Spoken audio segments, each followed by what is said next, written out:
және жұппен жұмыс жасаймыз. Сол себептен ең бірінші қазір бәріміз бірінші жұпқа бөлініп алайық. Ол үшін бірінші келе қойыңдар.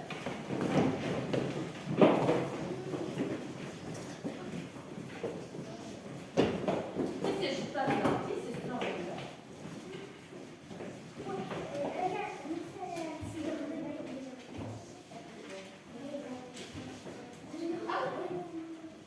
Al, жұптарыңды таба қойыңдар.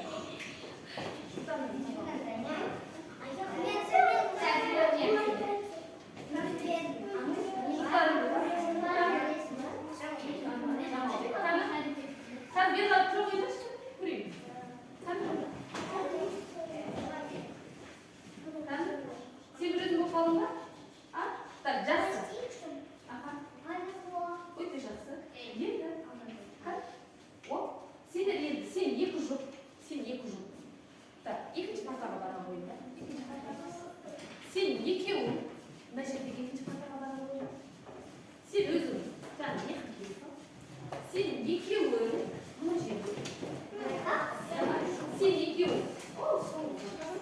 Синекю. Синекю. Так, hayır bunda. Синекю. Синекю bunda. Zaten tezi almasına koyun. Şuradan.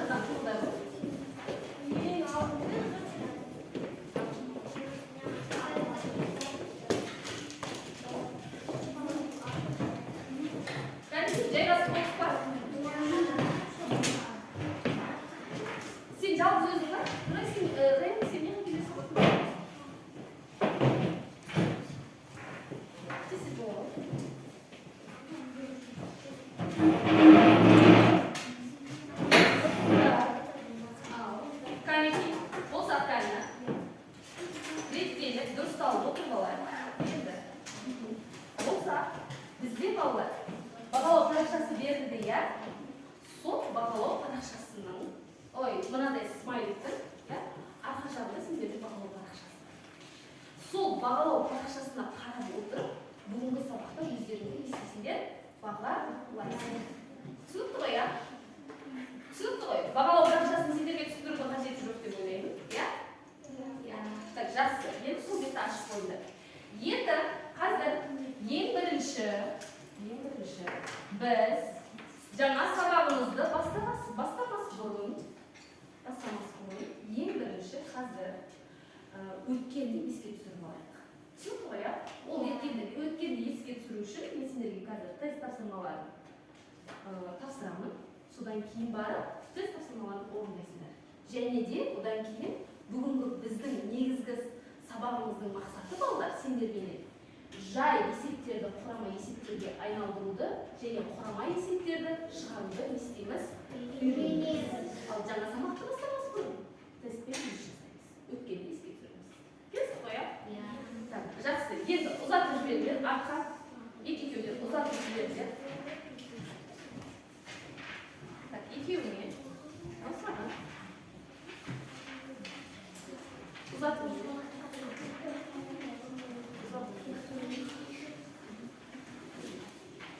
Жақсы.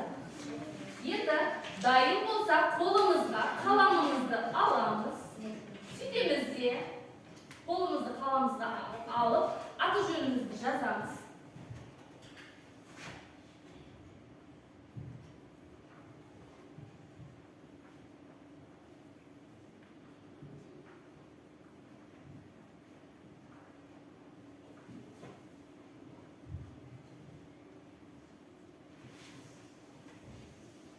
Жазып болса, бәріміз бірінші тапсырманы орындауға көшеміз. Кім орындап болды? Қолды қоямыз. Білеміз, қалай болды?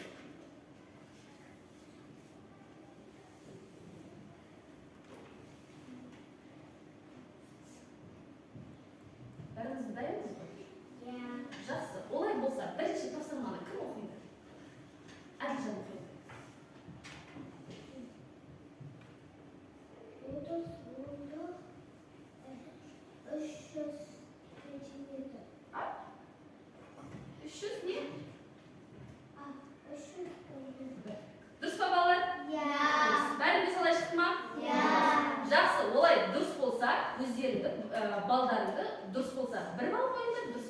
болса, неше балл қоямыз? 0.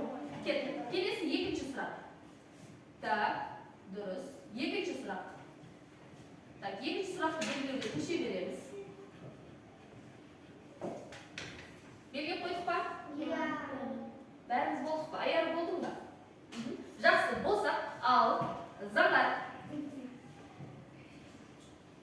1 метр азайту 6 сантиметр, 7 сантиметр, 33 сантиметр. Дұрыс па балалар? Есеп көрейік.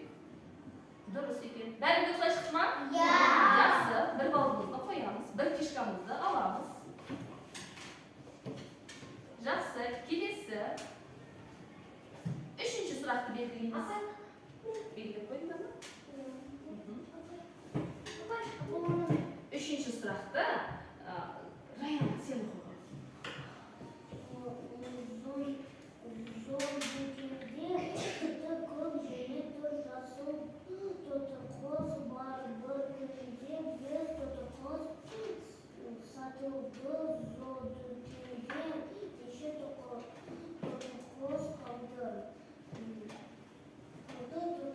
қалды. Дұрыс па балалар? Тексеріп көрейік. Жақсы, дұрыс жасағандар. Так, бір фишканы қоямыз өзімізге. Келесі, төртінші сұрақты белгілейміз.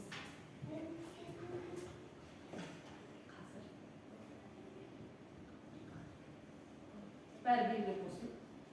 Сендер жылдан болғанмен, мектар жылдан болғанмен айтқандар. Қана? Кім оқиды?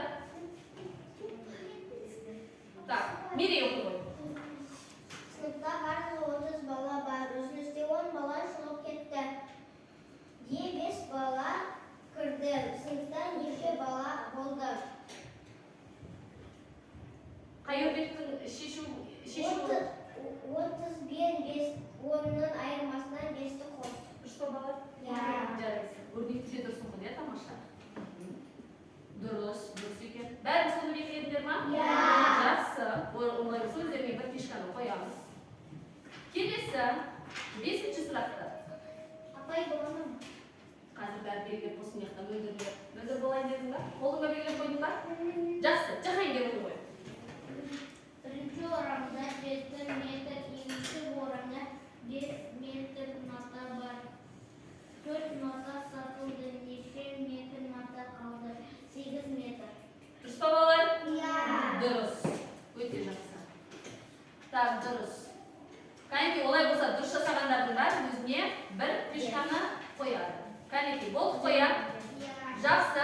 Енді олай болса, енді осы жерде тест тапсырмасында 5 сұрақ болды ғой балалар, я? Сол 5 сұрақтың 5-еуіне де дұрыс жауап бергендер өзінің мына жердегі бағалау парақшасына қанша балл қояды?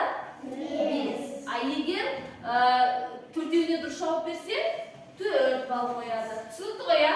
Қойдық ба? Бағаладық па өзіміз? Жақсы. Олай болса енді бәріміз қаламды, бәріміз жайына қойып, кәнеки бәрімізге экранға назар аударамыз. Так, енді кім айтады? Енді есеп сөзіне ассоциация шығарылайықшы. Есептің құрамды бөліктеріне тұрады.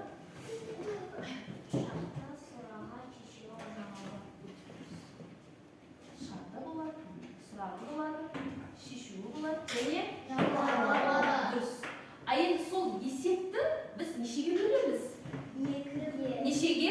Қол көтеріп жауап берейік. Так, Айлина. Біз 2-ге бөлеміз. Қандай? Жай және құрама. Дұрыс. А жай есеп дегеніміз не? Айсұлтан.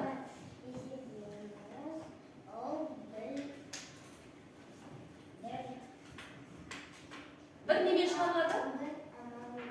Дұрыс, бір амалмен шығарылады. Ал 2 амал есеп дегеніміз ше? Так, Әділжан. 2 амалмен дегеніміз оның сұрағы бар. Яғни неше амалмен шығарылады ол есеп? 2 немесе одан да көп амалмен істеген шығарылады екен. Олай болса, балалар, бүгінгі сабақта біз сендерменен жай есептерді, яғни бір амалды есептерді, 2 амалды есепке, яғни құрама есепке айналдыруды не істейміз? Өтеміз. түсінікті ғой, иә? Енді олай болса, бәріміз қазір экранға мұқият тыңдаймыз. Себебі қазір жаңа сабақ түсіндіріледі. Кәдімгі қолымызды алдымызға қойдық, жақсылап отырып, енді экрандағы видеоны тыңдадық. Есептің қалай шығарылатынын білетін боласың. Есептің шартын құрып, және оны шығарайық. Арманда 4 кітап бар, ал Жұлдызда 2 кітап артық. Есепті шешу үшін 4-ке 2-ні қосамыз. Ендеше Жұлдызда 6 кітап бар. Өте жақсы. Енді есепті тағы бір сұрақпен толықтырайық. Арман мен Жұлдызда барлығы неше кітап бар? Есептің сұрағына бірден жауап бере аламыз ба? Жоқ, жауап бере алмаймыз. Неге?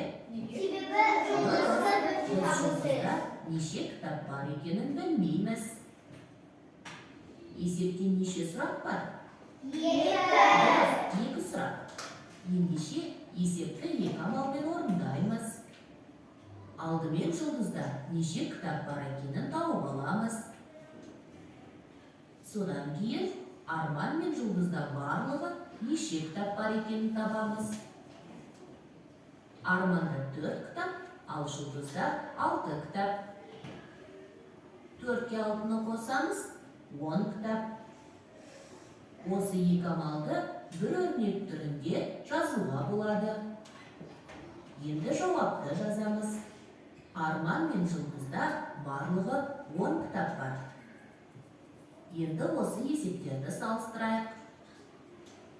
Бірінші есепте бір сұрақ болғандықтан, бұл есепті бір амалмен шығардық.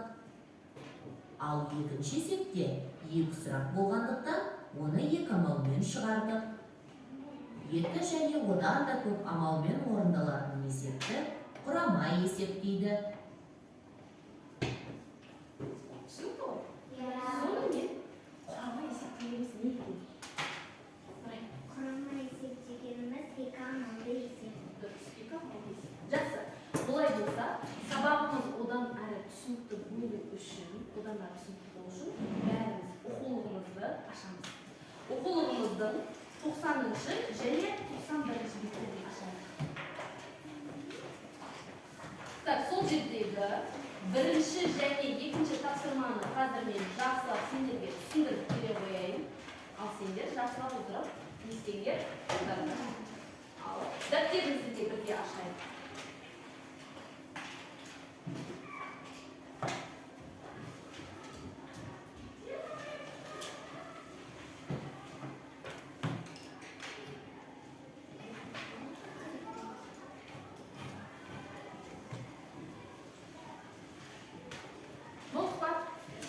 Олай болса, экранға қараңыздар. Экрандағы бірінші есепті оқу үшін бәріміз бірге қолмен кәнекей. Бірінші қабатында 26 сыныпте одан 7-і бөлмесі бар. Екінші қабатта неше сынып бөлмесі бар? Не белгілі? Мереке. Бірінші қабаттағы сынып бөлмесі белгілі. Қанша екен бірінші қабатта? 20. Және екінші қабатқа қарағанда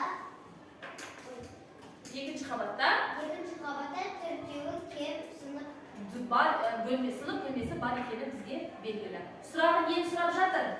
Екінші қабатта неше сынып бөлмесі бар дейді? Бір амал есеп па, 2 амал есеп?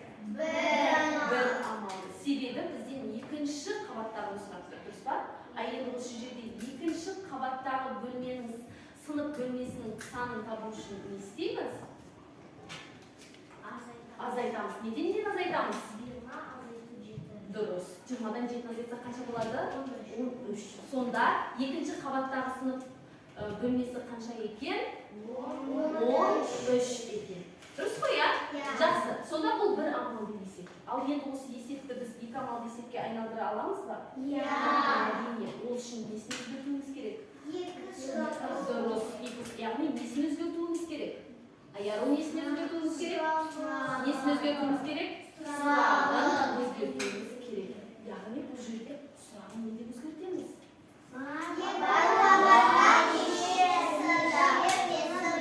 Тамаша. Екі қабатта барлығы неше сынып бөлмесі деп сұрағын өзгертсек, онда неше амал десек болады? Десек болады. Жақсы, бір амал болған кезде мінекей былай шығарылады. А енді осыны өзіміз қайтадан шартын сұрағымен бірге ауыстырып көрейікші, кәне кеттік. Сұрағын өзгертіп көрейікші.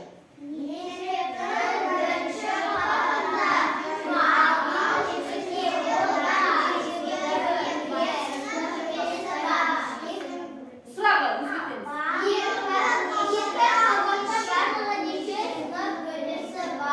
Өте дұрыс. Жақсы. Сонда бұл неше амал десекке айналды? Айналды. Сонда біріншісі нені тауып аламыз? Нені тауып аламыз? Екінші қабатты табамыз. Содан кейін барып табамыз. Түсінікті ғой, а? Так, жақсы. Енді екінші қабатты табу үшін бағана айттық, қандай амал қолданамыз? Азайту. А барлығын табу үшін? Қосамыз. Дұрыс. Енді айтайықшы, 20-дан 7-ні алсақ қанша болады? А енді барлығын табу үшін нешеге нешені қосамыз? Қанша болады? 33. Сондай, барлық қанша сынып бөлмесі болады? 33 сынып бөлмесі. Жай есеп па, бұл құрама есеп па? Неге құрама есеп? Аймина. Себебі ол екі амалды есеп. Дұрыс, екі амалды есеп. Түсінікті ғой, а? Олай болса, екі амалды, яғни құрама есепті түсіндік па? Түсінсек, олай болса, енді оқулығымызды ашамыз да. 90-шы беттегі үшінші есепті шартын, сұрағын, шешуін, жауабын істейміз. Жазамыз. Ал жұбымызбен бірге ақылдасып отырып, жылдам қай жұп бірінші болады, сол жұп оқиды. Сол үшін бола қойында тез-тез.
Қай жұп болды? Қайрат болды? Болмады?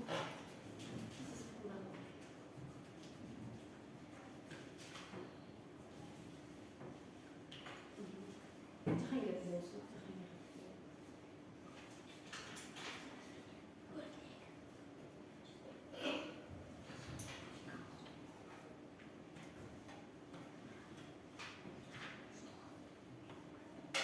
Айлина кішкене кімге Айсұлтанға көмек беріп жібер. Жарайды ма? Айсұлтанға көмек беріп жібер.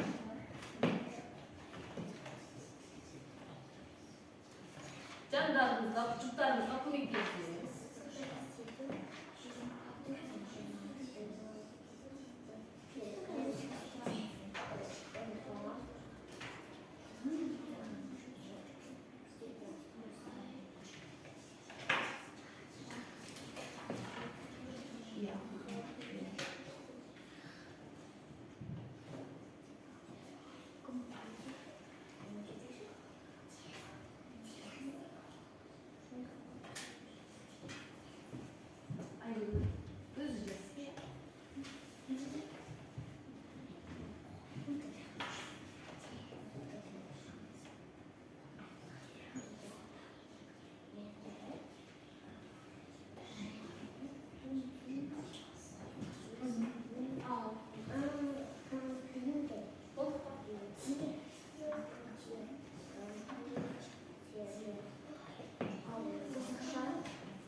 Так, вот твоя. Маленький купалда. Так, Айсултан. Сусынкам. Аяғу, мөлдір, бола қойды. Мөлдір мен аяғы жүреді, тұнда қойды.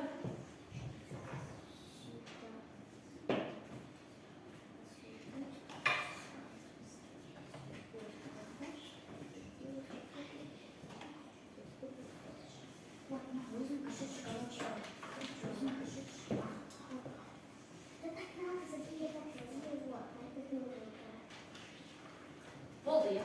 Жақсы. Бола қойды.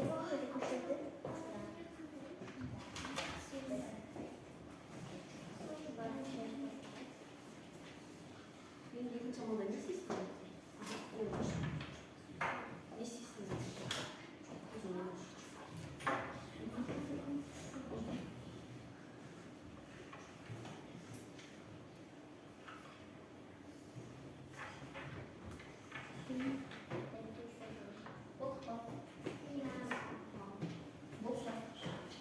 Қайрат бірінші болды. Сол себептен кім оқиды? Қайрат. Бәріміз Қайраттың айтқанын тыңдаймыз және өзімізді не істейміз? Тексереміз. Және Қайраттың айтқаны дұрыс па, дұрыс емес па тексеріп отырамыз. Түсінікті ғой, иә? Ал, Қайрат бастап алды. Мектепке 26 литр және дәрі бесеуі артық конфеті сатып алынды. Мектепке барлығы неше тепшек қоймалар сатып алынды. Кешуінде не істедің? 26 қосу 5, тең 30-ға. Нені таптың? 26-ға 5-ті қосып? Компьютер. Дұрыс. Сосын. 26 қосу 30-ға тең 57. Барлығы. Бар. Жауабы? Барлығы 57. Барлығы 57. Кімдікі солай шықты? Кімді? Қайратқа. Қайрат айтқанда шықты. Так. Кімдікі? Кімде басқаша шықты? Так, кімде бәрі дұрыс? Бірінші амал, екінші амал бәрі дұрыс. Істейміз бағалау парақшасынан кесіп ал. Ал кімде? Так, сенде қандай? Бірінші амал дұрыс, екінші. Я, сен 4 балл. 4 балл. Кім сенде? Ага, дұрыс. Барлығы жауабын берді. Кімде бәрі дұрыс? 5 балл. Кімде біреу дұрыс емес? 4 балл. Түсінікті ғой, я? Так, жақсы. Ал, олай болса, өте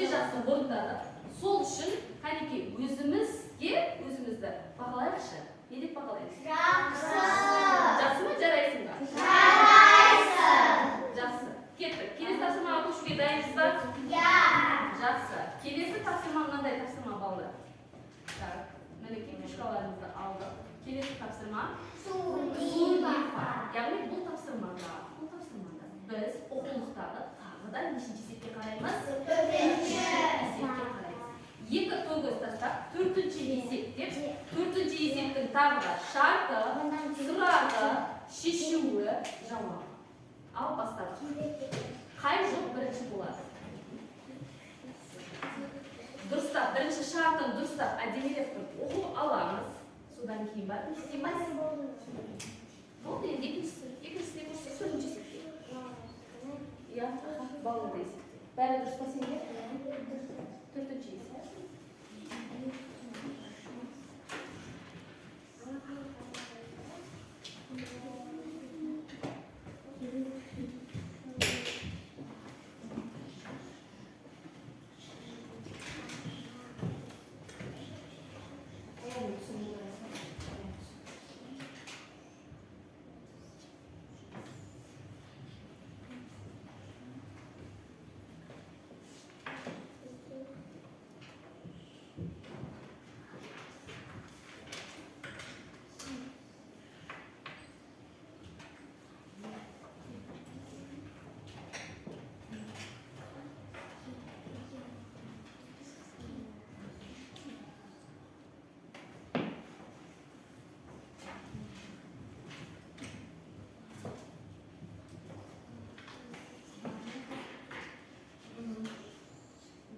Дұрыстап ойланып қара.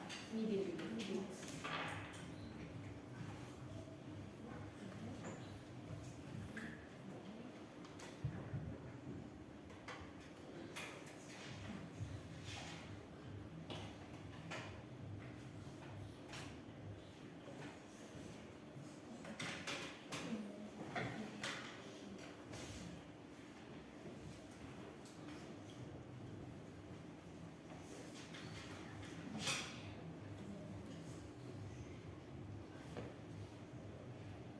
Қайдар тағы бірінші болдың ба? Аха, Райана болды екінші.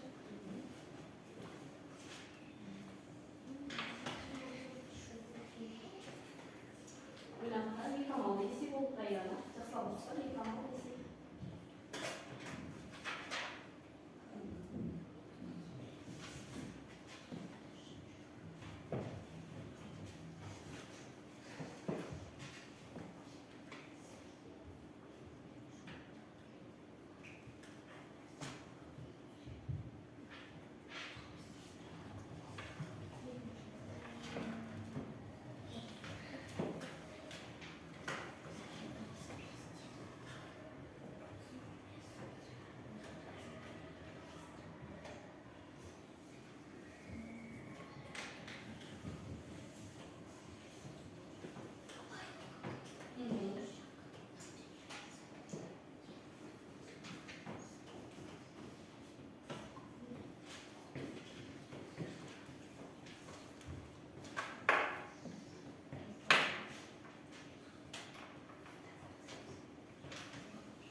Al, болды.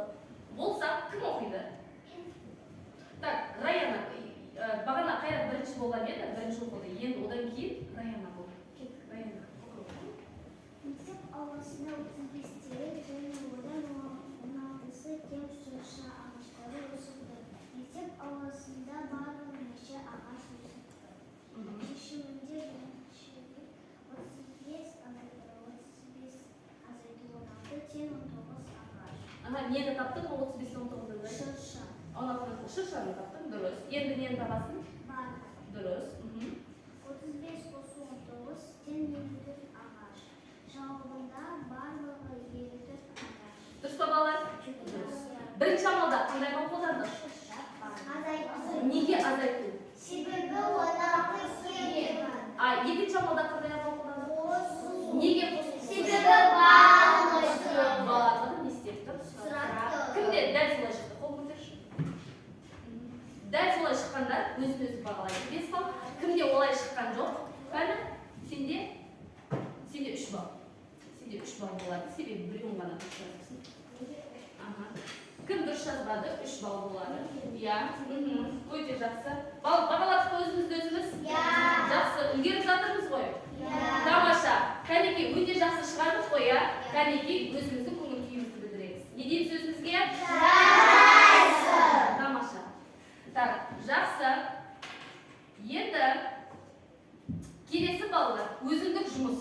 Қазір мен жұп-жұптарға. Так, таратып беремін. Мынандай кеспе қағазды. Ішіндегі өрнектің мәнін табасың, және қазір мәнін айтқан кезде сол өрнекті оқып мәнін айтасың. Түсінікті ғой, иә?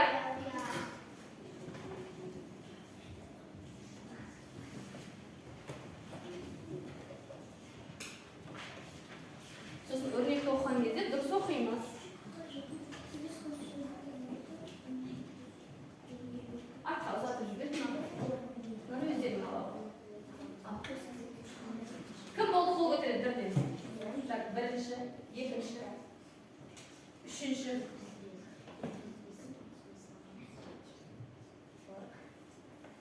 Төртінші.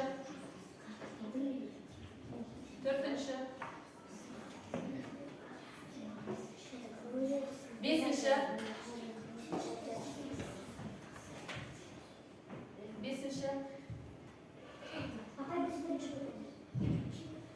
Так, бірінші болды, екінші болды, үшінші болды, төртінші, бесінші.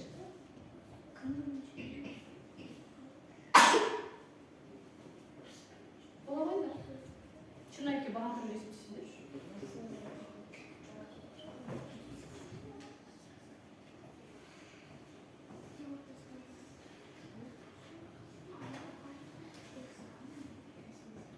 Қазір тексереміз. Болды ма? Тәні 2 жұп қалды, 2 жұп. Болдыңдар ма? Онда сендер 6-шы, 8 сендер. Кеттік, бірінші жұптан кім оқиды? Жахангер оқы ғой. 62-ден Бәріміз тыңда. Дұрыс айтып жатыр ма? Дұрыс айтып жатыр ма? Түсінікті ғой, айтайын. 62-ден 34 пен 18-дің қосу 5-ін азайттық тең 10. Дұрыс па? Иә. Дұрыс. Келесі, екінші. Раяна, екінші. 300 қосу 200 қосу 100 600. Дұрыс па? Дұрыс. Келесі. Үшінші. Үшінші кім еді? Айына. Жақтыда 100 азайту 25, азайту 35 тең 40. Ол өрнекті қалай оқу керек еді? Қалай оқу керек еді? Оқып көрші. 35 пен? 100 бен 25-тің айырмасына 35-ті азайт. қанша шықты? 40. Мінеки енді дұрыс оқыды. Келесі. 37-тен 24-тің айырмасына Қанша шықты? 49. Дұрыс. Келесі. 60-ға 12-нің мәселенің айырмасынан 90. Дұрыс. Келесі. Тыңдаймыз кім? азайту 26 мен 17-нің қосындысына Керісінше 100-ден шығар. 100-ден 26-ны 26 метр. 26-ны 10 метрдің қосындысынан алайық. Ага. Ден 57. 57. Дұрыс. Келесі.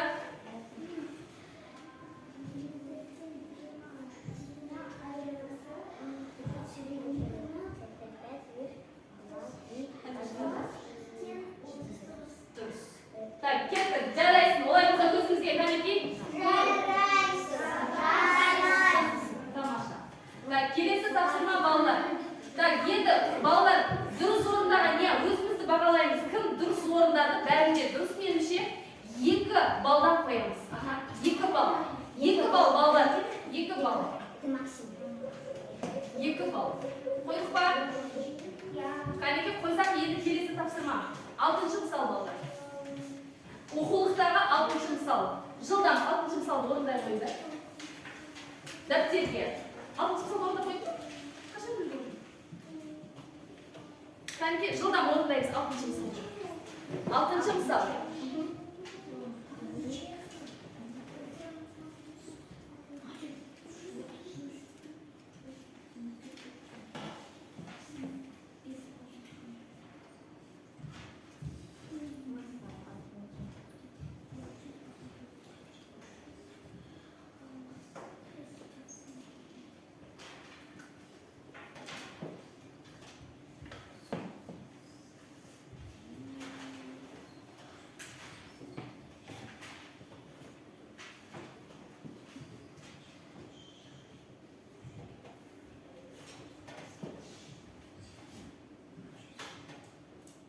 Жылдам қимылдай беріңдер балалар. Қазір сен беріңдер.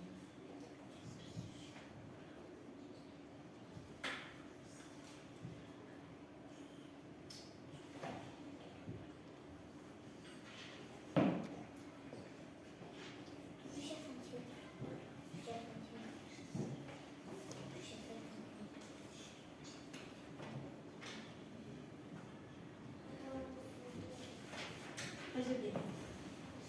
Қанша баладан қайырылдыңыз?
Біріншіні кім оқиды? Так, Нұрай оқи қой. Тоқта, бәрі тыңда. Нұрай басылмайсың. 1 метр азайту 3 сантиметр, 5 сантиметр, тең 65 сантиметр, тең 6 дециметр, 5 сантиметр. Кімде қалай шықты? Келесі, екіншісі оқиды. Қайрат. 73 килограмм, 27 килограмм, 100 килограмм, 20. дұрыс па? Кімде қалай шықты?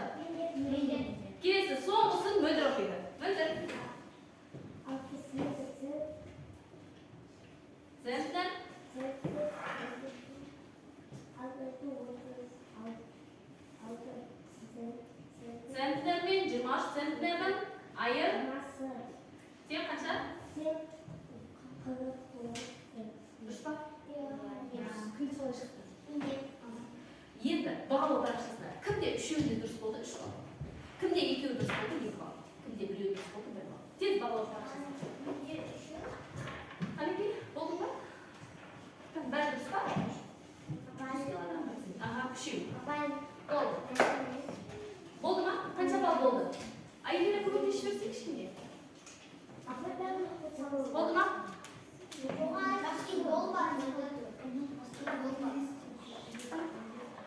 Болды. Екеуі дұрыс болды. Екеуі дұрыс болды. Екеуі дүзілетін болды. Ал енді келесі балалар тапсырма болды баскетбол ойыны. Так. Енді қараймыз. Балалар сонымен бәріміз бірден жауап береміз. Түсінікті ғой, иә? Кеттік. 30 айырмасы. 17 жарайсыздар. Келесі 28 пен 18 айырмасы. Келесі 55 пен 10 айырмасы. 80 мен 5 айырмасы. 66 мен 5 айырмасы. Қанша? 60. Дұрыс. Келесі 66 мен 5 айырмасы. 71. Қателестіңдер, иә? Келесі 16 мен 4 қосылса. 20. Келесі 28 мен 2 қосылса. Келесі 100 мен 50-дің айырмасы. Келесі 95 мен 10 айырмасы. 88. Жарайсыңдар. Келесі 46 мен 16 айырмасы. 30. Келесі 13 мен 6 айырмасы. 9. Келесі 36 мен 6 айырмасы. 42. Қаны қайтадан күшейік. 13 мен 6 айырмасы. 7. Қанша? 7. Дұрыс. Сендер қайта айттыңдар, кім? Жахангер мен Айгүл. Жарайсыңдар. Аяру. 7. Келесі 36 мен 6 қосылса. Келесі 50 мен 25-дің айырмасы. 25. Келесі болды. Жақсы. Кім? Барлығымыз осы неге тапсырмаға 1 балл қоямыз. Я, 1 балл. Баскетбол ойынына 1 балл. Ал енді санаймыз. Кімде қанша балл екенін санаймыз. Жәнекей? Қазір ақа, мына жақтан жақсылап көріп алды. Кімде қанша балл екенін.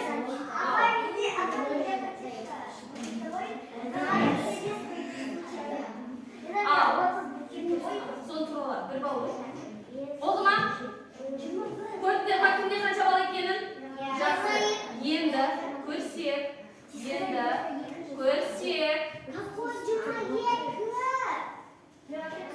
Көрдік па? Ал көрсек. Енді өзіміз бағалаймыз және көңіл күйімізді не істейміз? Білдіреміз. Мінекей. 10 балл болса, мынау белгі. 9 балл кімде? Кәнекей кімде 9 балл? 10 балл. Менде 10 балл. Сенде қанша балл? Менде 10 балл.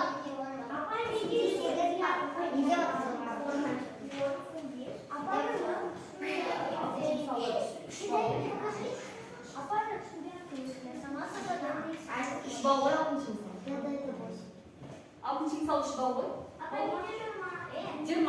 Ага. 20 болса көп. Қандай еді ол? 20. 20. Ага. Жақсы. Өте жақсы. Кәнекей, олай болса өзімізге көңіл күйімізді білдірейік. Кәнекей. Жақсы. Сонымен қорытайықшы. Сонымен бүгін біз қандай сабақ өттік? Математикадан қандай тақырып өттік? Құрама есеп және жайыс. Тамаша. Кім айтады? Құрама есеп дегеніміз не екен? Құрама есеп дегеніміз екі сұрақтан немесе одан да көп сұрақтан тұратын есеп. Яғни екі немесе одан да көп амалмен шығарылатын есеп. Түсінікті ғой, иә? Так, жақсы. Олай болса үйге тапсырма